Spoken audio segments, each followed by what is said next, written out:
ขอ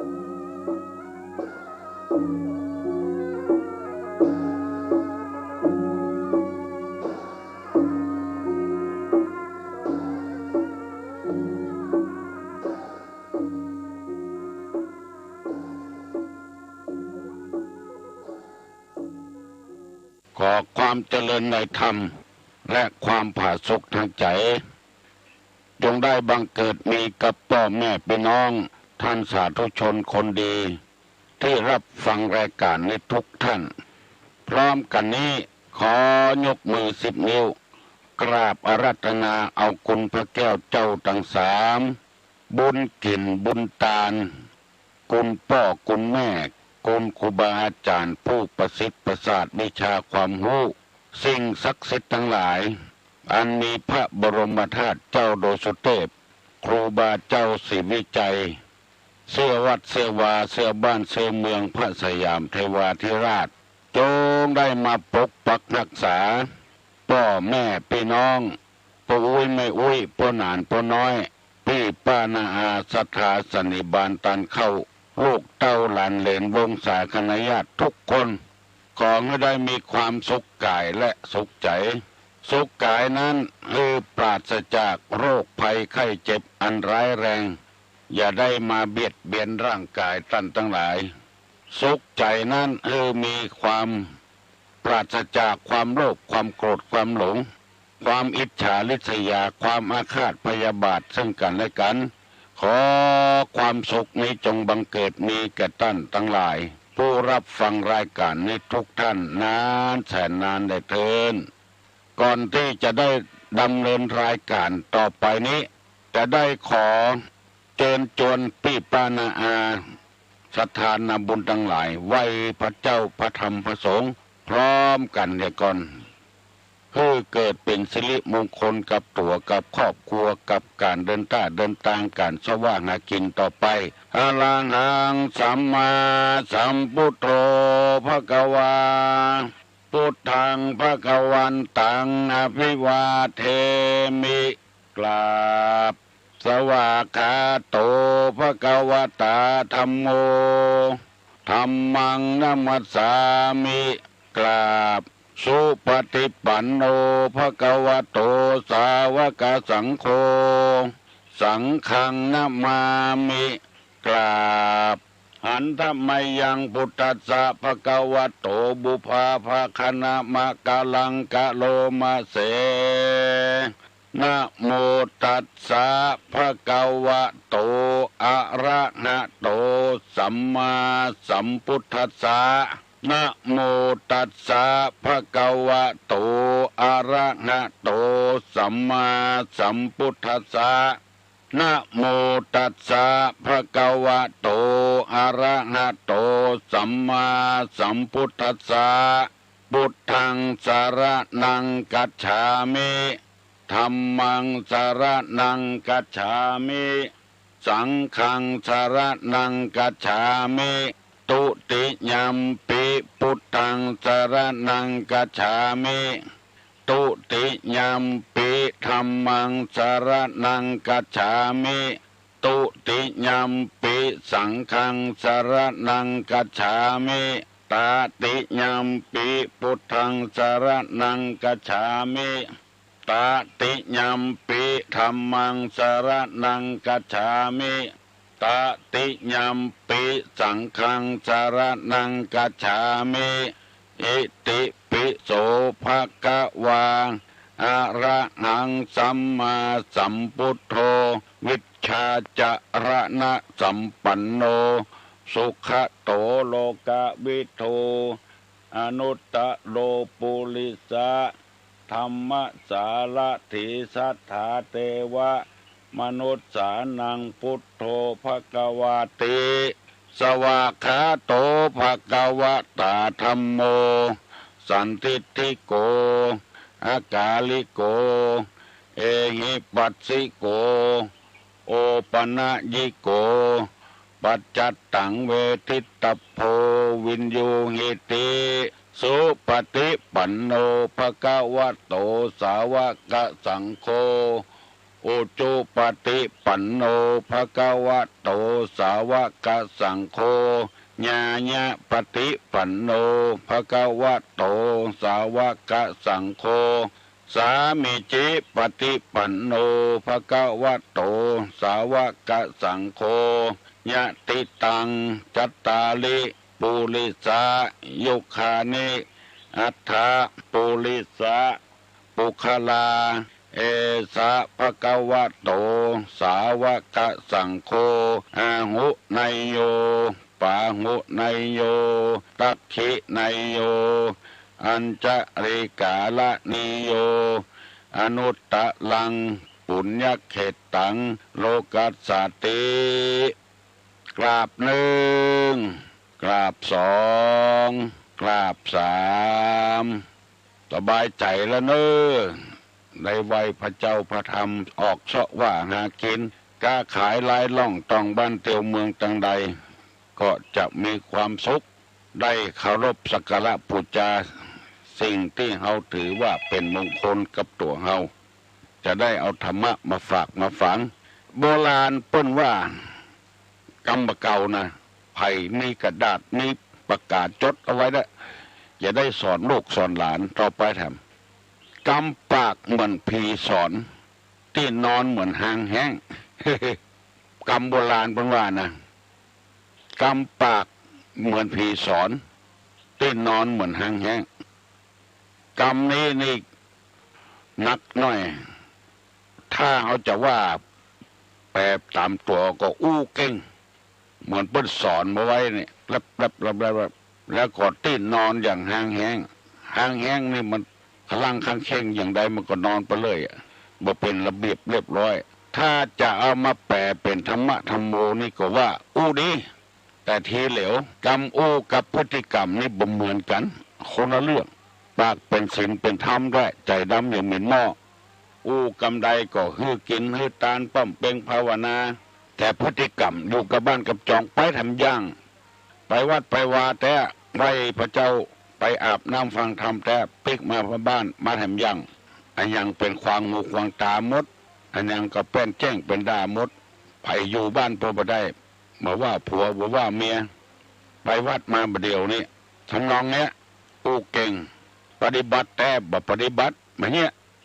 กำปากเหมือนผีสอนตื่นนอนเหมือนหางแห้งในพระพุทธศาสนาเพิ่นว่าคนจะมีศีลมีธรรมต้องอยู่ร่วมกันก่อนถึงจะรู้ว่าเนี่ยแต่กันแบบเนี่ยแต่กันศีลจะรู้ได้เพราะอยู่ร่วมกันเตื้อก็อูดีแต่เตดดีแต่หน้าเลื่อมใสไปที่ไหนศรัทธาก็ไปตอยฟังตอยแล้วไปพอวัดพอว่ามีเป็นแหมย่างบ่มีพายุตอยบ่มีลูกศิษย์บ่มีลูกหาไปทำย่างบึดก่อนย้ายไปวัดนั่นบึดก่อนย้ายไปวัดนี้มาอยู่ตัวศรัทธาแต่มันเป็นลายสักอย่างเนี่ยกำปากอย่างผีสอนที่นอนเหมือนหางแห้งไผ่มีพฤติกรรมอย่างอี้ก็แก้ไขปรับปรุงเนี่ย คนดีนี่แก้ไขคนโบราณเพิ่นว่าแก้ไขปรับปรุงคนดีแก้ไขคนจะไล่นี่แก้ตัวโบราณเพิ่นว่าอันเพิ่นว่าอย่างฮื้อแก้ตัวติ๊กๆ ไม่ยอมรับความผิดของตัวเองถ้าเป็นคนดีได้ยินเพิ่นว่าก็แก้ไขพยายามที่อยู่เหมือนผีสอนกำอู้เหมือนผีสอนที่นอนเหมือนหางแห้งคนดีแก้ไขคนจันไรแก้ตัวหูตัวเก่าว่าเปิ้นว่าเฮาพ่ออย่างเฮาก็ต้องแก้ไขอย่าไปแก้ตัวมันสายไปเห็นแล้วได้เอากรรมธรรมะในทางพุทธศาสนามาเสนอให้พี่น้องทั้งหลายฟังว่าเหตุความเสื่อมของอุบาสกอุบาสิกาผู้ปฏิบัติในทางพุทธศาสนาเพราะเมื่อพระพุทธเจ้าก่อนเสด็จดับขันปรินิพพานพระองค์ไปถามว่าจะเอาไผ่เป็นตัวแทนเปิ้นว่าตัวแทนเรามีแล้วคือพระศีลธรรมศีลกับธรรมพระธรรมวินัยผู้ที่จะสืบต่อพระธรรมวินัยก็มีอุบาสกอุบาสิกามีภิกษุภิกษุณีอุบาสกอุบาสิกาเพราะฉะนั้นอุบาสกอุบาสิกานี้มีส่วนสำคัญเนอะจะไปกองให้ดูเจ้าอย่างเดียวเหตุ ความเสื่อมของอุบาสกอุบาสิกาได้ว่าไปแล้วเมื่อตะวานี้ว่าขาดการไปเยี่ยมวัดวาศาสนาสองละเลยในการฟังธรรมสามบศึกษาในอธิศีลสี่ไม่มากด้วยการเลื่อมใสภิกษุทั้งหลายคือขาดจากความเสื่อมจากภิกษุทั้งหลายห้ามีจิตคิดแข่งดีจ้องหาข้อผิดในการฟังธรรมหกแสวงหาเขตบุญนอกพระพุทธศาสนาเจ็ดทำบำเพ็ญบุญในศาสนาอื่นก่อนอันนี้เรียกว่าความเสื่อมของอุบาสกอุบาสิกาที่จะทนุบำรุงพระพุทธศาสนาความเสื่อมของพระภิกษุสามเณรก็คือหนึ่งว่าสนใจในการศึกษาในพระธรรมวินัยไปศึกษาตั้งโลกนักกว่าอันนี้เหตุเสื่อมสองแบบปฏิบัติตามหลักศีลหลักธรรมคำสอนในทางพุทธศาสนาสามแบบเอื้อเฟื้ออุบาสกอุบาสิกาผู้มาปฏิบัติธรรมสี่มุ่งหาผลประโยชน์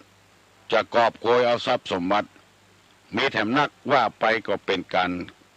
คลหานินทาพระสงฆ์พระเจ้าหมู่เดียวกันคือศรัทธามองเอาคนเดียววันนี้จะนำเอากรรมที่ว่าความเจริญของอุบาสกอุบาสิกาที่มีต่อพระพุทธศาสนานั้นเจ็ดอย่างมันเป็นกรรมปิ้นไปปิ้นมาอย่างตะวานะตะวาว่าขาดการเยี่ยมเยียนวัดวาศาสนาบัดเดียวนี้ข้อหนึ่งตนบอกว่าไม่ขาดการเยี่ยมวัดวาศาสนาสองไม่ละเลยในการฟังธรรมสามศึกษาในอธิศีลสิกขาสี่มากด้วยความเลื่อมใสในภิกษุทั้งหลายห้าไม่มีจิตคิดแข่งดีจ้องหาข้อผิดฟังธรรมหกไม่แสวงหาเขตบุญนอกพระพุทธศาสนาเจ็ดบำเพ็ญบุญในพระพุทธศาสนาก่อนเจ็ดข้อนี้แล้วตุลุงจะได้ขอเมตตาเวลากับพี่ป้านาอาพี่น้องเพื่อนพ้องทั้งหลายอธิบายตามนี้แล้วเขาจะได้เตรียมตัวเป็นอุบาสกเป็นพ่อออกเป็นอุบาสิกาไม่ออกดีๆเพื่อช่วยกันทนุบำรุงพระพุทธศาสนาดังที่ตุลุงเคยนำเสนอมาก่อนว่าศาสนาที่อยู่ในประเทศไทยเนี่ยบางศาสนามันลุกล้ำมันกลืนเอาคนพุทธศาสนาไปเพราะว่าบ่ได้ศึกษาเล่าเรียนให้มันท่องแท้เลยเป็นคนหูเบาเอาง่ายมุ่งแต่พอใจกับเมาไม่ยิงกับเมาพอใจเปิ้นเลยเอาไปเข้าไปสบทสบานศาสนาอื่นเปิ้นหมดแล้วทำให้คนเอานี่บ่ถูกบ่ลงกันแตกแยกกันมีวัฒนธรรมประเพณีบ่เหมือนกันไปคนอย่างแม้แต่จะเอาขอไปเอี่ยวเมืองนอกไปทัศนศึกษาเมืองนอกก็ต้องไปสาบานเข้าศาสนาเปิ้นเสียก่อนถึงจะไปได้หมู่นี้เป็นต้นเนี่ยพ่อแม่ก็เลยพิษร้องข้องเถียงกันบ่ถูกบ่ลงกันกับลูกกับเต้าลูกใครไปเมืองนอกใครหูใครหันบางรายก็ต้องไปสาบทสาบานถือศาสนาอื่นเนี่ยก่อนว่าเข้าไปได้เนี่ยมันแผ่รอยแผลมันจะแตกแยกกันมาเดี๋ยวนี้จะอธิบายว่าไม่ขาดการเยี่ยมวัดวาศาสนาคือเข้าวัดบ่อยๆนะอันนี้ความเจริญของอุบาสกอุบาสิกาไปแล้วบ่ใช่ว่าไปมองแง่ร้ายแง่ขาดมองในแง่บดีเมื่อวันที่1 เมษายนในตะวันซืนตุลุงได้นิมนต์พระสงฆ์ในอำเภอนี่มาประชุมพอประชุมเลิกแล้วก็มีประออกเป็นคนหูธรรมะธรรมโมทำงานสงฆ์เข้ามาเยี่ยมอาตมากองมานั่งกำเดียวก่อนนึกว่าจะมาไหว้มาสาวว่าหลวงพ่อสบายดีหรือไอ้อย่างทำนองหมู่เนี้ยบอกว่าเหตุก่อนว่าอย่างนี้ก็มีหลวงพ่อเนี่ยไอ้อย่างก็พระที่มาประชุมเมื่อกี้พอหวยออกแกเอาอะไรเลขอะไรไม่รู้เขาก็ลืมไปละมันบิดไปตวงเนี่ยว่าพูดออกมาได้พระทำไมอย่างนี้เนี่ยคือมาวัดมาวาแล้วก็จ้องเอาความผิดของทุเจ้าทำให้ตุลุงก็บ่สบายใจวัดทุเจ้าตนได้ว่าก็บ่ฮู้แล้วก็ มาจ้องเอาความผิดแต่เอะกำเดียวเอะกำว่าหวยวิทย์แต่เอะนั่นที่จะพออันอื่นวัดวาอารามมาอู้กับพระสงฆ์พระเจ้าอันเนี้ยพอออกไม่ออกไปวัดไปวาจะไปซ่องหาความผิดทุกเจ้าบางตัวปรากฏเลี้ยงแมวเลี้ยงขอโทษเลี้ยงหมาไปวัดโขนหมาติดกระโปรง มันนั่งที่หมาเดือดละโอ้ไปทำซ้ำอ่ะนี่ก็โขนหมาเนี่ยอุบาสกอุบาสิกาที่มันจะเสื่อมจากวัดจากวาไปพอวัดพอวาอันใดมันบ่มีเขาก็เสาะมาจ้วยกันเพื่อไปยืมมาอย่างมันมีก็เดือดอันอย่างก็มีสักอย่างวัดนี้แทนที่จะเสาะมาจ้วยมาเติมเก้าอี้บ่มีกามาหมู่โต๊ะหมู่ปูจาบ่มีไปจวนกันเรียอะไรบอกบุญกันเอามาถวายถ้วยจ้อนมันวิดมันขาดแก้วน้ำมันขาดไปแล้วบดีอย่างเงี้ยมาช่วยกันเหลือทุกเจ้าจะไปเอาเงินที่ไหนมาซื้อมาหาหู้อยู่มีเป็นบางโตนั่นน่ะเปิ้นมีรายได้ดีก็ซื้อมาหาบ่ต้องเดือดร้อนเจ้าบ้านศรัทธาบางวัดมันบ่มีรายได้อย่างทุกเจ้ามีรายได้อย่างเพราะว่ากฐินมาพระป่ามากรรมการเก็บไปบ้านให้หมดเงินพระเจ้าเก็บไปบ้านให้หมดเพื่อเบิ้นมาถามเอาเงินก้าน้ำประปาก้าไฟมีอยู่ที่บ้านพุ่นจมออกวัดไปละมุจิไปนึงมุจิไปนึงไปแผ่บ้านกรรมการที่รักษาเงินไว้ไปโต้งบุญไปเวียงบุญไปก้าไปขายใหญ่เก็บไปได้สักกำมันยุ่งหยาบจะเยอะเข้าวัดเก่าแต่ว่าไปบ่ถูกเรื่องถูกราววันนี้กรรมการมันทำงานผิดกันมันเหนือทุกเจ้าไปแล้วก็บอกไปเยี่ยมไปพอว่าอาหารการกินจะพอกาบอกพอกาไปเยี่ยมบอกพอมีการมีงานวันใดก็ไปเมื่ออันหน้าตี้เปิ้นมีโลอุบาสกอุบาสิกาอย่างปุจานเนี่ยเปิ้นว่ามัคคะนายกผู้นำทางไปวัดไปวาเนี่ยไปลุนเปิ้นไปก่อนโลไปปูเสื้อปูซาดตั้งขันแก้วตั้งสามกะขันขอศีลกะขันนิมนต์ไว้เหี่ยก่อนให้เรียบร้อยศรัทธาบางคนเปิ้นจะไปการไปงานขันขอศีลขันสามยังบ่ตั้งเด้อผู้จานไปมุลุนเปิ้นหมู่เนี้ยอย่าทำมือศาสนามันไปบ่รอดทำพิธีกรรมไปบ่รอดอุบาสกอุบาสิกาความเจริญของอุบาสกอุบาสิกาต้องบังคับในการไปเยี่ยมวัดตุลงยังหานโยบายมีปืนพระพุทธรูปแปลงห้องไว้จะดีติดกระจกรอบว่าจะเอาแปลงห้องสมุดผู้สูงอายุเปิ้นมาทำงานมาติดต่อถึงวันมีสำนักงานเข้าไปอยู่สตางค์บาทก็บ่เอากับเขาทำงานอย่างสบายห้องน้ำห้องส้วมก็มีสบายเลยปืนอาคารรัฐละมังคลาพิเศษเอาไว้แปลงห้องสมุดมาเดียวนี้กองทุนเงินล้านเงินกองทุนเงินล้านของบ้านบ่มีที่อยู่มาอาศัยเขาก็แบ่งกันคนกึ่งห้องสมุดเฮียกึ่งกองทุนเฮียกึ่งหาวิธีให้คนเข้าวัดเข้าวามาทำงานแล้วก็คนก็มาติดต่อทั้งผู้สูงอายุก็มีคนมาติดต่อตั้งกองทุนเงินล้านก็มาติดต่อใครเข้าห้องน้ำมุงส้วมก็เข้าได้เลยสบายต้องหาวิธีการแต่ว่าไปเมืองเปาไปเยี่ยมลูกศิษย์ศรัทธาออกปากออกวัดนี่มันง่อมนะมันมีคนเข้าคนออกมีกระเปิ้นมาเลือกผู้แทนแต่อันน่ะมันบ่มีนโยบายอย่างว่าเนี่ยอันนี้เป็นข้อหนึ่งเนอะไม่ขาดการเยี่ยมเยียนวัดวาอารามหันอันใดมันมีบ่มีก็ช่วยกันเสาะหาคือกันตลาดกวาดวัดบ่มีกายที่เผาขยะบ่มีกาหมู่นี้เป็นต้นต้องช่วยกันเยี่ยมจะทำมือศาสนาเขาอยู่ต่อไปได้สองไม่ละเลยในการฟังธรรมประเดี๋ยวนี้เอาละเลยการฟังธรรมกันสำรับบ่ออกไม่ออกที่ได้ฟังมาเจ้ากูวันประเดี๋ยวนี้ตามวัดตามวาเปิ้นตื่นตัวกันวัดดอยสุเทพนี่วัดอินทเขตนี่แล้วก็วัดฝ่ายหินนี่เปิ้นตื่นตัวกันประกาศธรรมะธรรมโมตั้งสถานีวิทยุให้พอออกไปออกอย่าไปละจะไปเฮาต้องการความเป็นธรรมถึงวันเนี่ยไอ้อย่างที่มันบดีบดักเนี่ยก็คือความบ่เป็นธรรมนั่นเอง กากบาทเอาจำเลือกผู้แทนมาได้ก็อู้กันมูแล้วสุดเตื้อก็เพราะความมาเป็นธรรมนะถ้าความเป็นธรรมมันเกิดขึ้นมีกับกากบาทกับกากบาทเหรออันนี้ไปพีดเอาก่อนข้องคูหาคนเฝ้าก็บอกว่าเปิ้นสั่งมาให้เอากากบาทคนจะไปลงก็เปิ้นก็บอกว่าจะเอาปากกา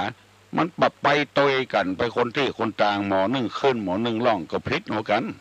ก็กากบาทก็กากบาทเหรอจำก็จำกาเหรอเมื่อก่อนแล้วไปอันน่ะเป็นวันมันเดือดร้อนเพราะขาดการฟังธรรมเนี่ยบู๊ใจกันเขาเรียกร้องขอความเป็นธรรมถึงวันนี้พ่อแม่มีศีลมีธรรมลูกมีศีลมีธรรมมันอยู่ด้วยกันม่วนมันบ่ช่อบ่โกงกันบ่เดือดร้อนกันบ่ต้องก่อมอบก่อเมิบอย่างกันตั้งคนตั้งมีศีลมีธรรมเกิดทิฏฐิมานะขึ้นมาหมู่นี้เป็นต้นขอเงยช่วยกันฟังธรรมนักๆแต่เราจะเข้าใจก็อย่างว่านะฟังรู้เรื่องก็มีฟังบ่รู้เรื่องก็มีอันใดมันรู้เรื่องเขาก็ฟังอันนั้นอันนี้จะทำเพื่อความเจริญของพระอุบาสกอุบาสิกาเกิดขึ้นขอฝากฝังไว้เนอะข้อ3ศึกษาในอธิศีลศีลอันยิ่งไปกว่านี้เขาเลิกเขาเด็กปฏิติกเมื่อมันศึกษาศีลนี่มันเป็นข้อตักเตือนข้อห้ามธรรมะนี่เป็นข้อสอนมันทำไปแต่มันบดีแต่ต้องแต่ศีล5ข้อนี้เป็นต้นไปละมันเดือดร้อนไล่ตีไล่ฆ่าเบียดเบียนเอาชีวิตกันชีวิตมันหายากแล้วไปเอากับกันตาเปิ้นตาเฮา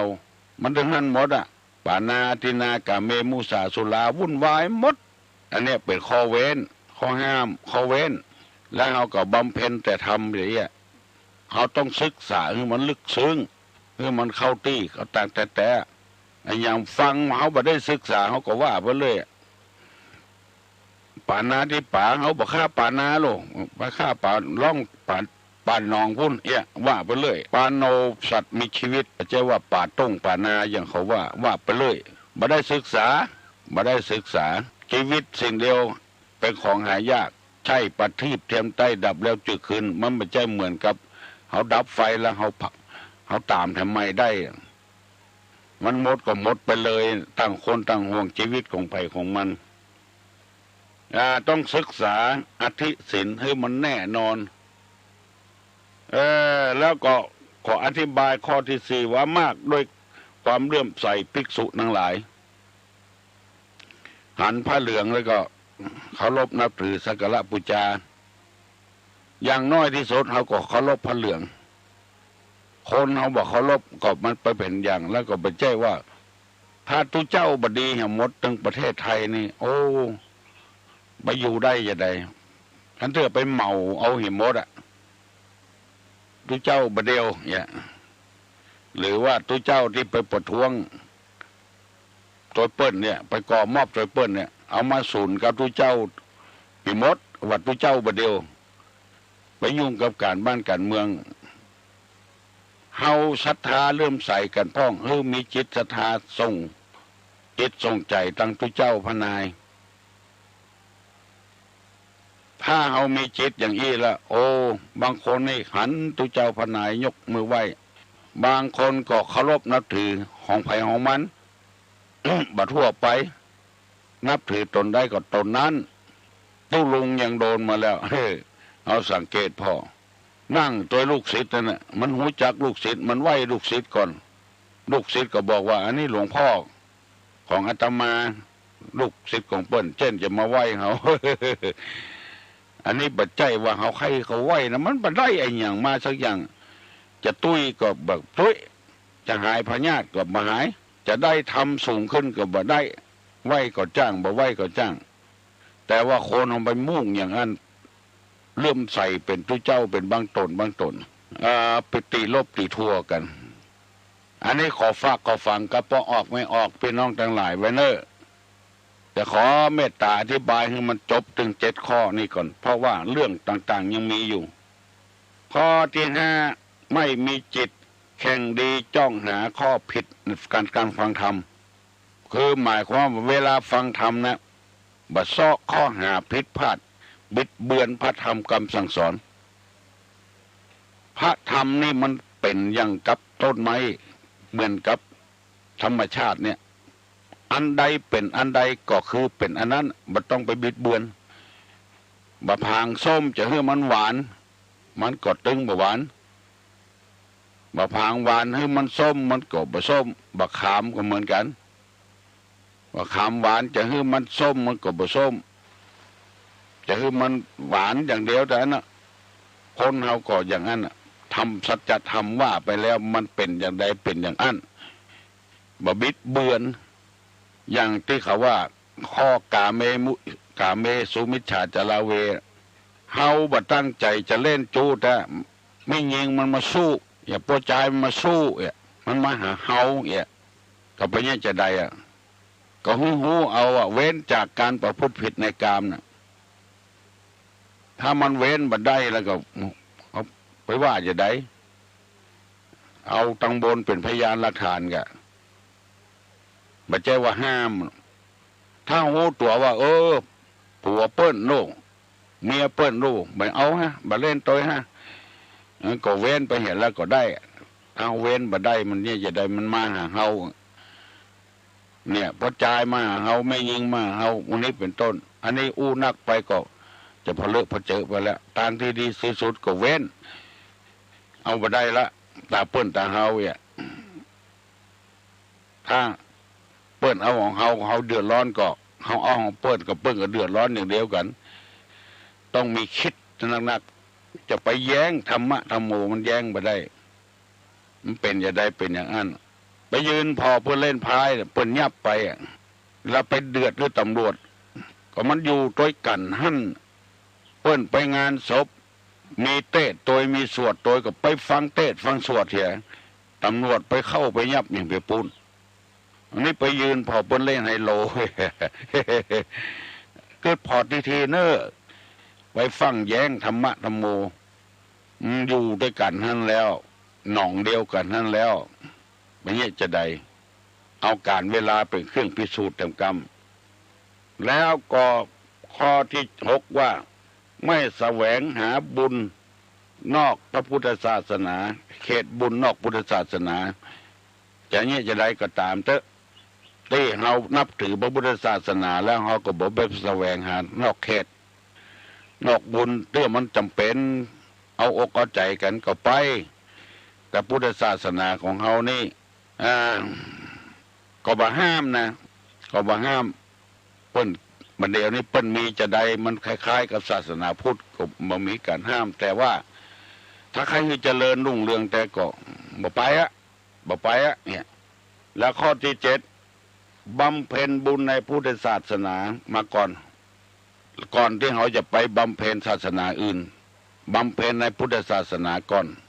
บ่ใช่ว่านับไปบำเพ็ญศาสนาอื่นแล้วก็ละมาศาสนาพุทธบ่ใช่อย่างนั้นอันนี้เป็นคุณสมบัติของอุบาสกอุบาสิกาผู้ที่จะปฏิบัติต่อพระพุทธศาสนาบ่ใช่ว่ามีเรื่องเดียวนะมีหลายเรื่องตุลุงนำมาเสนอให้พี่น้องทั้งหลายได้ฟังกูเจ้าฟังไว้ฮะนะจะปฏิบัติได้บ่ปฏิบัติได้มันเป็นเรื่องส่วนตัวของภัยของมันเพิ่นก็นำมาเสนออย่างนั้นอย่างเขาไปกาดมีสปะสะปืนมีเตี่ยวมีสิ้นมีเสื้อมีผ้าถุงผ้าอย่างของกินอาหารการกินเขาก็ไปพอถ้าใดมันจับปากจับคอจับใจเขาก็ซื้ออันนั้น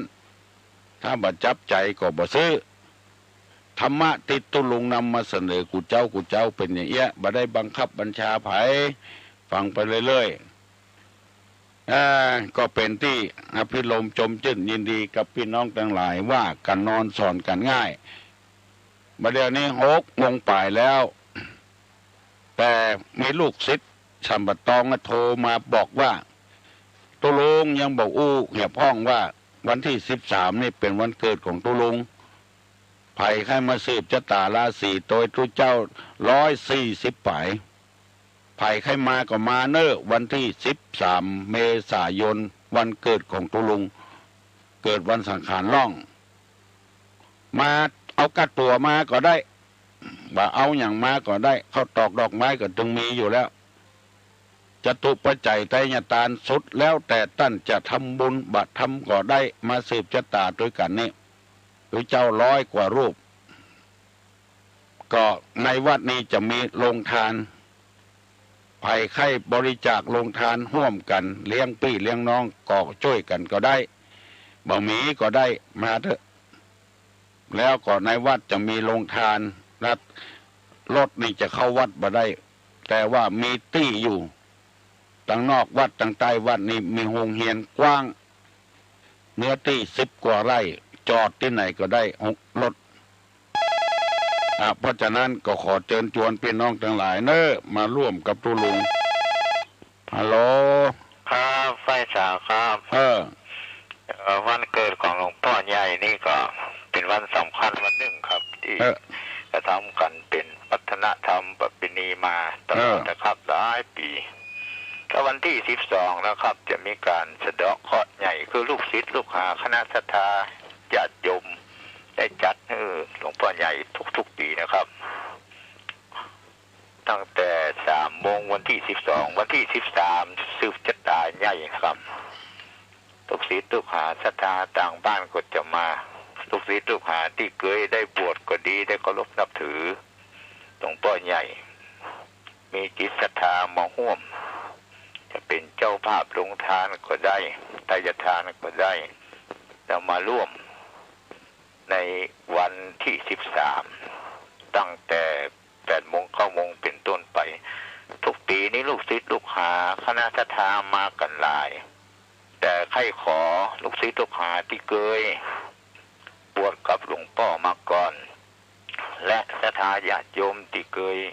ส้มใส่เคารพนับถือบางท่านก็มาทุกปีแล้วก็แฟนธรรมะที่ฟังหลวงพ่อก็มาได้เนอะตั้งแต่วันที่12ในการสะเดาะเคราะห์หลวงตั้งแต่บ่าย 2 บ่าย 3เป็นต้นไปมาร่วมกันขอประกาศให้ลูกศิษย์ลูกหาคณะศรัทธาญาติโยมทุกคนได้มาร่วมทำบุญครบรอบคล้ายวันเกิดของหลวงพ่อใหญ่เฮา72 ปีเป็นกรณีพิเศษนะปีนี้นะครับสำหรับน้องพิมพ์ก็ดีน้องอัมก็ดีป๊อปก็ดีตอนเย็นก็ดีเนาะที่เคยฟังได้มากันทุกปีป่าหมู่ป้านาลุงเพื่อนสนิทมิตรสหายมาร่วมกันมาแสดงออกถึงความกตัญญูต่อหลวงพ่อใหญ่นะครับขอประกาศไว้นะครับนี่เป็นคำประกาศของลูกศิษย์ลูกหาเนอะว่าขอให้เชิญชวนกันก็ มีหลายคนก็บอกให้ตุลุงว่าให้ตุลุงประกาศนั้นประกาศอย่างอี้นี่มันเข้าหาส่วนตัวนี่มันหัวเปิ้นเบิ้นปากก็ใส่ความจริงก็ใครงูน่ะมาร่วมกันมีอย่างก็ได้บ่มีอย่างก็ได้เอามาร่วมกันหลายๆวันที่12นี่จะสะเดาะเคราะห์ไผ่มีผ้ามีครัวมีเชือกหมูเชือกควายเชือกอะไรอย่างก็มาปัดเคราะห์ปัดภัยด้วยกันทุกเจ้า9 รูปมาสะเดาะเคราะห์ตั้งแต่บ่าย 2เป็นต้นไปแล้วก็วันสำหรับวันที่13นะ ก็จะได้สืบชะตาราศีกันถวายภัตตาหารเพลกับพระเจ้าพระสงฆ์แล้วก็ในวัดนี้จะบ่มีการละเล่นอย่างแต่ว่าสภาตำบลกลางองค์การบริหารส่วนตำบลเพิ่นก็จะจัดแก่บ้านกำนันผู้จะจัดอันนั้นเป็นเรื่องของเพิ่นก็ขอประชาสัมพันธ์มาตอีแล้วก็ที่วัดดอนแก้วเนอะวันที่20 เมษายนถึง5 พฤษภาคมไผ่มีจิตศรัทธาจะเป็นเจ้าภาพผ้าครัวผ้าผ่อนต้นสบายกับพระสงฆ์พระเจ้าก็เป็นจิตศรัทธาได้เนอะร่วมหามกันต่อใดก็ได้หรือว่าจะเป็นศรัทธาเจ้าภาพบวชตุบวชเนนก็800บวชตุเจ้าก็1,200วันนั้นไม่ออกพอออกทางประตูจังไม่อาตมาก็บักได้หันดีบอกคือเพิ่น1,300เพิ่นก็ออกมา1,300เหลือไป200จะเอาชุดกับเอาหมอนใส่ก็เบาขึ้นไปละไตอุปสมบท1,000บรรพชา500 บาท100 สุด100หมอนผ้าตัวสุขภัณฑ์อย่างต่างๆสุดแล้วแต่ยังมีเจตนาคน100 200 40 50 บาทติดต่อได้ที่วัดดาราพิมุขวัดดอนแก้ววัดโสพนารามวัดสันเมืองวัดปิยารามวัดพนอนเพิ่นจะมีใบอนุโมทนาให้ถึง4 5 6วัดเนี่ยมีใบอนุโมทนาให้และภัยที่จะส่งเสียลูกหลานก็ออกปีใหม่แล้วลงวันที่20ก่อนก็เจริญพรคือท่านทั้งหลายได้รับทราบเอาภัยมิตรไอ้อย่างที่จะอู้กับตู้ลงก็ขอเชิญเนอะยังเวลาแถมน้อยเดียวเวลามันนักนะ อะไรเอ่ยไม่ตักก็เต็มขึ้นไปเต็มอยู่บนยอดไม้อะไรเอ่ยไม่ตักก็เต็มขึ้นไปเต็มอยู่บนยอดไม้อ้าวใครตอบได้ตอบมาเนอะลูกควายหาก็หาดักปิงอันกะฮัลโหลราชการเจ้าเป้าเจ้าตอบเปล่ากะเจ้าพี่แดงล่ะเจ้าถูกต้องแล้วเนอะเจ้าราชการเจ้าน้ำทุ่งน้อยห้อยไปลักตักก็เต็มบ่ตักก็เต็มไม่เนาะถูกต้องแล้วเนอะอ้าวไผ่มีอะไรอย่างอู้กับตุลุงอู้มาเลยสงสัยอย่างตะวานี่ดีเนอะสงสัยหลายอย่างมันมีไผ่โทรมาละกะโลดำคว่ำบนดินอะไรอย่างกะโลดำคว่ำบนดินอะไรเอ่ยกะโลดำคว่ำบนดินอะไรอย่างมันคล้ายๆกับหมวกกันนอกเนี่ยคว่ำอยู่บนดินอะไรอย่างฮัลโหลไฟฟ้าเจ้าทุกปอเจ้ามาล่างเอาน้ำหนองควายก่ะล้างขี้ควายอู้ดังหมดได้แม่นเจ้าเว้ยเจ้าสบายดีเนาะเจ้าแล้วสบายดีที่เขาเจ้าได้ยินเสียงนกว่ะแม่นก็เจ้านกกระเวากะกระเวานะเจ้ามันถึงบินไปบินมาแต่ว่าเนี่ยที่สนามบินนี่ก็ไม่ต้นใหญ่มีต้นหนึ่งมันก็แม่แล้วมันก็ไปไผ่ไปต้องขังมันเจ้าถ้าอย่างตัวเดียวเนี่ยนะไม่ใช่ไก่เหมือนกันนะเจ้าแต่บอกฮู้เนาะมันไปท่านไปนี่ได้เนาะก่อนต้นเดือนมีนามาละเจ้านี่ก็เหมือนกันนี่แถมสักพฤษภานี่มีละอันที่ต้นไม้ใหญ่มีสูงมันจังแม่ไผ่ไปได้กักได้ขังมันสักถ้าอย่างได้วันรบกวนแล้วเจ้าการไหว้เจ้าบุญรักษาเนอะกะโลดำคว่ำบนดินขี้ควายไปบอกให้อู้อย่างกับกันแล้วก็หา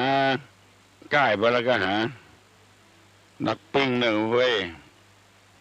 ที่ลุ่มมีหนอนที่ดอนมีน้ำอย่างที่ลุ่มมีหนอนที่บดอนมีน้ำฮัลโหลเจ้าการนมัสการเจ้าทุลุอันรัตวันเตือนพระเจ้าได้เอาผ้าไปให้แล้วนะเจ้าที่อันประภัยประตูจังไม่เจ้าประตูจังไม่เอามาแล้วเนาะเอามาแล้วเจ้าลุงมาอยู่เอาขึ้นบนวิหารนะที่มาโดยตาทองเลยก็เจ้าแม่ละเมนะเจ้าโอ้ยินดีเนอะเจ้าบัดได้ตู้ลุงผมได้บอกนะฮู้ลุงสกรรมมาแล้วเอาไปแล้วเงินเหลือมา200เนอะเอาร่วมทำบุญร่วมทำบุญไม่ใช่เนาะเจ้าเปิ้นแต่เปิ้นว่า1,200ตู้ลุงไปบอก1,300เจ้าเอาร่วมทำบุญเคยว่าตู้ลุงก็ได้เอาเป็นชุดเอาเป็นมันนั่นไปอย่างเอาเป็นมอนไปอย่างเจ้าเอาไปหอมที่อื่นเอาไปละเอาถวายทุกเจ้าละเปิ้นมาวันนั้นพอดีตู้หลวงเปิ้นเจ้าถวายเพราะว่าดอนแก้วละกราบขอบพระคุณนะบุญรักษาอยู่ดีมีสุขอายุมั่นขวัญยืนว่าได้หาที่ลุ่มเป็นหนอนที่ดอนเป็นน้ำที่ลุ่มเป็นหนอนที่ดอนเป็นน้ำอย่างยินดีกับไม่ออกเนอะแต่ว่าก็ไม่ออกบ้านประภัยแม่ริมเนี่ยประภัยเหมือนแก้วเนี่ยเอาผ้ามาหอมแถมหลายตีหลายตังเนี่ยบางทีก็จำได้บางทีก็จำมาได้ฮัลโหลเจ้านมัสการเจ้าตุยเจ้าวันนี้มาได้ตอบปัญหานี่เจ้าจะมาถามสักน้อยนะเจ้าอันถามว่าอันนั้นจะถามว่าอันการฟังการสวดมนต์เย็นนะเจ้าแม่แรงนี่สัก6 โมงนี่อันตีขึ้น96นะเจ้าเพื่อจะมีการสวดสวดมนต์เย็นเนาะแล้วก็เปิดฟังถึงวันนี้เจ้า แล้วก็มีบางคนเปิ้นท้วงติงมาว่าน้องมันเปิ้นบอกน้องว่ามันการสวดมนต์เย็นนี่เปิ้นทำในวัดนะน้องเปิ้นไม่ใช่ญาติในบ้านเราน้องมาเปิดนี่มันมาดีนะมันคืดนะอย่าแล้วก็ว่ามันไม่ใช่มันเป็นของดีน้องถือว่าเป็นของดีเพราะเราฟังแล้วเราจะได้แผ่นแน่งเท่าเท่ามาอย่างมาเราจะได้จำมันฟังถึงวันมันอาจจะจำได้เนาะแล้วก็อู้เปิ้นไปก็อยากจะขออัน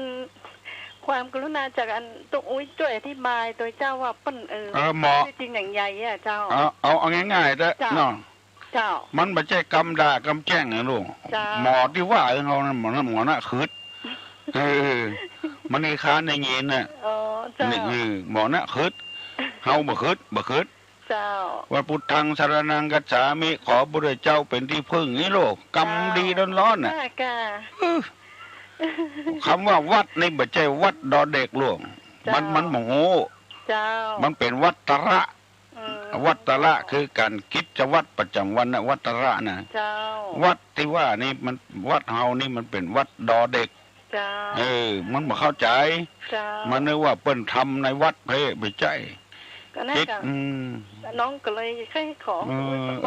บอกจริงแต่น้องความก็จังน้องมันเป็นสิ่งที่ดีเนาะบทที่ดีด้วยเปิดละว่างั้นน่ะเขาเปิดมาสูตรคำบ้านคำจองปัดเป่าสิ่งอภวมงคลเจ้าก็ถึงเวลาก็จะเปิดเปิดเตอะเปิด6 โมงเปิดเตอะเขาเปิดมาสูตรคำบ้านคำจองดีกันแล้วมันจะมีเห็นช่วงดึกๆสัก2 ทุ่มไปมีการเปิดเตอะทำอย่างก็เอาสูตรสปะบนสูตรกลางคืนทุกยังเปิดไว้เจ้าไว้ที่ข้างที่นอนนั่นอันเปิ้นยาที่บายคือตุ้ยยาที่บายเปิ้นเพราะว่ามันเป็นสิ่งที่ดีเปิ้นจะได้เมื่อคืนดึก9 โมงนะที่วัดดอยสุเทพนะตุ้ยเปิดไว้ถึงวันนะเจ้าเปิดข้างที่นอนนั่นก็จะได้เป็นสิริมงคลเจ้าน้องก็คือจะเปิ้นบ่เข้าใจเปิ้นว่าวัดตัวนี้มันไม่ใช่วัดดอเด็กมันเป็นวัดตระทำกินเป็นกิจวัตรประจำวันนั่นเนี่ยเจ้าไม่ใช่ว่าเปิ้นทำในวัดอย่างเดียวมันน่ากันนะอู้ซื่อๆนะมันบอกว่าขี้หยังอู้ซื่อๆขัดแย้งเปิ้นตลอดเวลาหมดเนี่ยเปิ้นจะเอากากบาทมันก็จะเอาปากกาอยู่ที่ไหนมันขัดแย้งบ่คืดเนอะบ่คืดว่าเนี่ยบ่เด้อขอบคุณตุ้ยนั่งนะเจ้ามาสการเจ้าแต่จะไปเปิดดังเนอะจะไปเปิดดังเขารำคาญมันได้ถ้ามันรำคาญแล้วก็ยุ่งละว่าจะได้ที่ต่ำเป็นนอนที่ดอนเป็นน้ำฮัลโหลครับผมครับคนที่เดือดที่อันน้องตะกี้ว่าไงมันถ้าบ่ถือศาสนาพุทธมันถือศาสนาอย่างมันรำคาญมันเนาะเอาไปนี่มนต์ทุกเจ้ามาสวดมนต์บ้านนี่อย่างการสวดมนต์เป็นการที่ดีที่สุดเพื่อนว่าเสียงสวดถึงที่ไหนความสุขสบายอยู่ที่นั่นครับขอบคุณครับผมถูกต้องเราเว้ยช่วยกันว่าคือกันพ่องเนาะมันอันหนึ่งทำวัดตระถึงวันนี่เขาทำวัดถึงวันวัดตระคือทำเป็นกิจวัตรประจำวันลุกมาช่วยหน้าก็คือนะเป็นวัดนะเป็นกิจวัตรประจำวันนะข้ามมาอาบน้ำอย่างเนี้ยเป็นกิจวัตรประจำวันเพิ่นบ่เข้าใจที่ลุ่มเป็นนอนที่ดอนเป็นน้ำอย่างดักปิ้งฮัลโหล121-058ฮัลโหลครับเพิ่งนะครับหางเพิ่งถูกต้องนะครับถูกต้องละหางเพิ่งไปทำหาขอประชาสัมพันธ์วันที่13วันเกิดตุลุงนะบ่าย 2วันที่12นี้สะเดาะเคราะห์สะเดาะภัยลูกศิษย์ลูกหาจัดให้หมดตุลุงบ่ได้จัดอย่างซะอย่างฮัลโหลครับไม่ทราบครับสัตว์อย่างชอบตายตอนเจ้าเป็นมาตายตอนแรงครับอย่างก็สัตว์อย่างที่ก็ชอบตายตอนเจ้าก็ชอบตายตอนแรงสัตว์อย่างชอบตายตอนแรงครับ ภายนอกก็ได้ครับสัตวะนี่กันสัตว์เดรัจฉานสัตว์คนเนี่ยสัตว์อย่างที่ไม่ชอบตายตอนเช้าแต่ชอบตายตอนแรงครับสัตว์อย่างใดสัตวะนี่กันครับสัตวะสัตว์เนี่ยสัตว์ครับไม่ชอบตายตอนเช้าครับสัตว์ไม่ชอบตายตอนเช้าไม่ชอบตายตอนแรงครับไม่ชอบตายตอนแรงครับถูกยินดีเนอะสัตว์อย่างสัตว์มาชอบจ่ายตายตอนเช้าไปตายตอนแรงคนสัตว์อย่างฮัลโหลครับมันนักการเจ้าตุลุงนับมัสการตอนฟังตุลุงตุวันนะเจ้าโอ้อันการสบายใจดิเจ้าแต่เจ้าไปโทรมามันเหมือนตันเจ้าจ่าโทรมาแล้วนี่เป็นครั้งแรกเจ้าโอ้โหรีวิทยุหน่อยหนึ่งเจ้าอันวิทยุที่บ้านนี่มันตึงดังเจ้าโอ้อันการเจ้ามันโอ้ได้เจ้าฟังถึงวันมาได้โทรมาเนาะครั้งแรกไปก็อยู่ในริมนี่เจ้าอยู่ในริมนี่มันได้ยินดีเนอะเข้าใจดีเปล่าเจ้าเข้าใจเจ้าดีเจ้าฟังไปเรื่อยๆเนอะเจ้าเจ้ากรรมนาจการเจ้าขอเจริญพรเนอะเจริญพรดีละโทรศัพท์มาบอกให้ตุลุงว่าฟังถึงวันหมู่ที่ใกล้ก็ใกล้แล้วเนอะใครโทรมาแล้วเนอะนมัสการตุลุงครับคนที่โทรไปเนี่ยผมแค่เขารีวิทยุบอกเสียงหน้า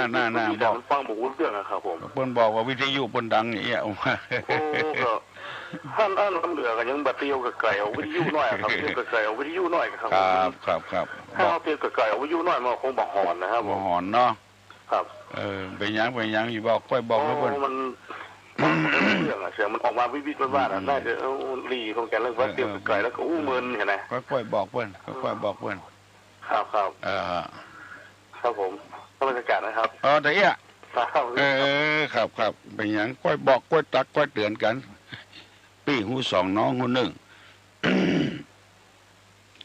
บางเตื้อเพิ่นก็บ่ฮู้บางเตื้อมันเมินเพิ่นถึงบอกว่าเพิ่นบ่เคยมาโทรมากำเตื้ออันอย่างตำรวจยับอันคนบนดอยขี่รถเครื่องนั่นก็มันคือซ้อน2คนมันเล่นซ้อน3เนี่ยตำรวจยับว่าโอ้ซ้อน3นี่บ่ได้นะเปิดผิดกฎจราจรนะเป็นหยังนี่หรอรถเขาถึงแหงอย่างเงี้ยแต่ว่ารถมันแหงแต่มันผิดกฎจราจรฮัลโหลท่านสกัดเจ้าโอ้นี่ว่าให้เป็นติ๊กตี้ปีนั่นแม่ตะกี้มันคนมาหูแพ้หูทำหนึ่งเนาะคนใดอ่ะที่ยันว่าบดีอ่ะที่ว่าส่วนมนต์น่ะเจ้ามันโห้งเก่ามันเตื้อก็เป็นน้อยเป็นอย่างมามันลืมไปมันคือคนมันเปิดเสียงดังแล้วมันรำคาญเนี่ยมันที่รำคาญเนาะมันรำคาญก็เลยไปว่าคือเพื่อนว่าเป็นคนบดีแน่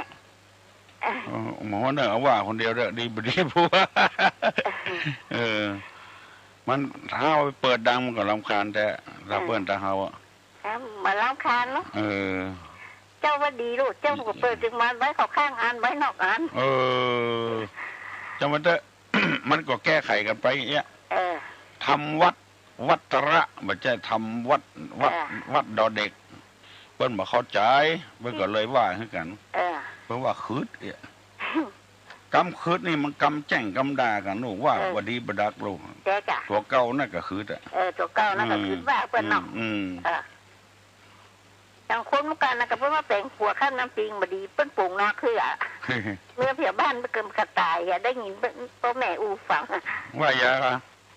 แปลงขัวน้ำแปลงขัวไม้เมื่อก่อนมันสมัยไม้เนาะแปลงขัวข้ามน้ำปิงบดี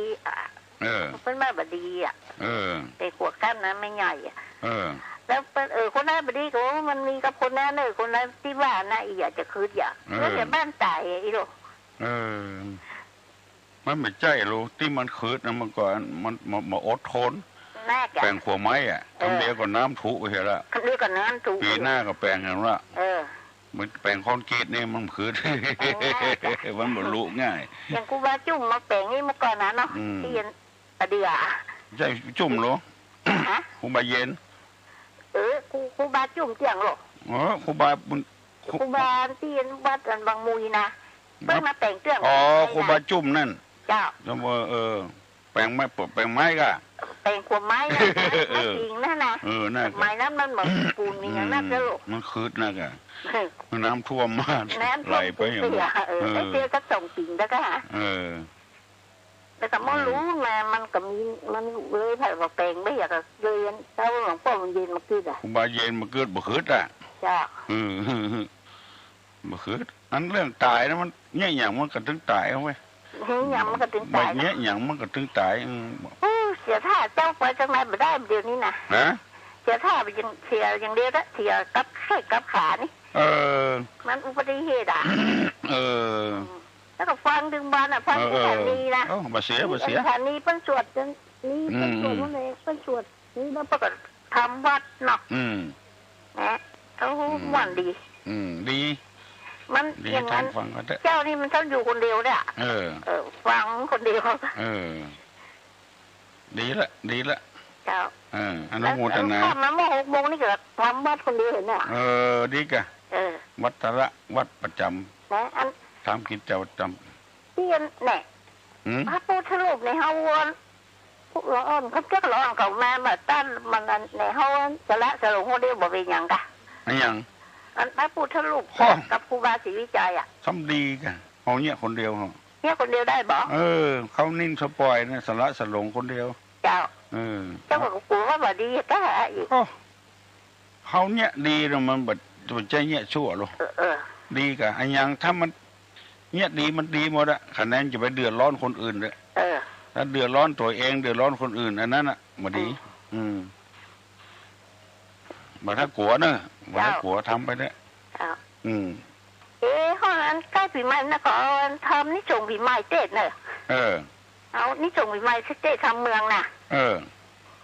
งูไหนเนอะเฮ้ยปีใหม่มันยุ่งนะเอาวันใดวันหนึ่งกันเนาะวันใดวันนั้นก็ได้อะไม่จะตัดปีใหม่เนาะเจ้าเอียนน่ะเจ้าบุญรักษาเนอะ7 โมงแล้วเนอะขอแสดงความยินดีและขอบคุณกับกุคนเนอะเอาอกเอาใจกันคนสวัสดีเจ้าฮัลโหลเขาเจ้าให้ถามว่ามาเดียวแล่นแฟนเขาเจ้ามันตายไปแล้วเนาะแฟนตายเพื่อนมีอันครูอยู่บ้านเนี่ยแล้วเจ้าไปได้โพสต์ตีทุกคนไปแล้วจะโพสต์ได้ก็เจ้าถ้าเฮากลัวก็ขอป้นน้อยป้นนานมาโพสต์ให้ก่อนได้เนาะเจ้าถ้าเฮาแบบมั่นใจตัวเฮานะมันก็มีก้าแก้วน้ำแล้วก็มีการหม้อน้ำดอกบ้านอ่ะพ่อหลวงไว้ขอป้นนานป้นจานเด้อขอป้นจานว่ามาโพสต์เธอกรรมเราเป็นไม่ใหญ่ไม่ยิงเนาะเจ้ามันจะไม่ได้เต็มใจดีเจ้าถ้าเอาใจตัวว่านี่ถ้าเอาตัวลุงว่านี่เขาผ่ายปดก็ได้เจ้าแต่ถ้าเขาบ่สบายใจก็ขอป้นนานป้นจานเจ้าก็ลืมไปวันนั้นพ่อหลวงขอเจ้าก็อยู่คนเดียวน่ะแล้วก็เจ้าก็ว่ามันคือเจอเจ้านอนแต่คืนเนาะเจ้าก็เดี๋ยวขึ้นไปบนท่านเจ้าก็หันมันพอดีไม่เบิ่งบนหัวไปขอป้นจานเนอะป้นจานว่าเขานะเจ้าจานแก่แล้วอายุแก่แล้วป้นจานน่ะเจ้าแก่แล้วจะเข้าสมสดีสบายดีประคอยเนี่ยเจ้าประคอยนี่ไงเจ้าไปขอป้นนานเนี่ยป้นนานสมเนาะเจ้าป้นตาสมเนี่ยเจ้ามาปดกำเตอเอกอะเจ้ามันก็มีก็2 อย่างมีเจ้าหม้อแหนมดอกตึงเจ้าแหนมท่านอ่ะเอาเป็นไม่ใหญ่ไม่ยิงเจ้าขอป้นแล้วถ้าปดแล้วเพิ่นจะไปไว้ที่ไหนเจ้าก็ถามเพิ่นกะเพิ่นจะไปลอยน้ำปิงก็ได้เนาะเจ้าเจ้าวันนี้เจ้าไปลอยน้ำปิงเจ้าประคอยนี่มาได้กะโชคดีพอเงินได้อยู่ดีมีสุขอายุมั่นขวัญยืนหิมาก้าขึ้นมีโชคมีลาภมันกับกูคนยกมือ10 นิ้วตั้งหวานกิ้วกายเกษาฮับปอนตัวลุงจะปั่นปอนเอาทำฮัลโหลจ้าจำได้ก็ไม่สาหลวงเจ้าเพื่อนแล้วเจ้าได้โทรหาตัวลุงแกงกระด้างมีอยู่กล่องเดียวมันมีโซฟเจ้าตัวลุงโซฟของหลานเนี่ยเจ้านั่นกะแล้วไปละเจ้าแล้วไปละเลยไม่ได้โทรมาเจ้า ฟังอยู่ถึงวันก็เจ้าฟังถึงวันตลุงจ้าถึงจะไปในวันที่13นะตลุงเนาะไปเนอะมาเนอะเจ้าโอ้มากินมาทานด้วยกันเนาะเจ้าเอารถยนต์มาไว้ตั้งในโรงเรียนเนอะเจ้านี่แล้วลุงตลุงโอ้แล้วลุงวันนั้นแล้วนี่ไปยังไปแอวกาดอยู่ตลุงวันนั้นนะกาดตลุงโอ้วันที่8เนอะวันที่8กาดนะไปเล่นกีฬาคนเท่าเอาคนเท่าใส่กระสอบวิ่งหลวงอู้ตลุงมาบ่เครียดดีแล้วตลุงน่ะบ่เครียดเหรอเจ้าม่วนด่ะเจ้าว่างๆมานั่งอู้ด้วยสักวันนะสักวันวันนี้ตลุงไปหาหมอก่อนเจ้าวันนี้จะไปอ่ะวันจันทร์เนาะจันทร์พุธศุกร์ว่าไปเพียงมังเป้าโอ้ตลุงมังเป้าก่อนแต่วันแล้ววันตลุงอยู่ป่ะแต่ว่าอยู่เนาะเมื่อวันบ่ายอยู่กันไปมังเป้าไปกินข้าวตอนพุ่งกลับมาลูกศิษย์ไปอยู่พุ่นแล้วก็ไปเยี่ยมเขาไม่ใช่ไปครับกินฮัตตาเนี่ยมีลูกกวนต้นลุงนะเจ้าบุญรักษาเนอะปั่นปอนเนอะสปีติโยวิวัจจันตุสัพพะโลโกวินัสสตุมาเตภวะตนตาลาโยสุขีติคายุโกภวะอภิวาธนะเสริสนิจังวุธาปจายโนจัตตาโลธรรมาวัฏันติอายุวันโนสุขังปลัง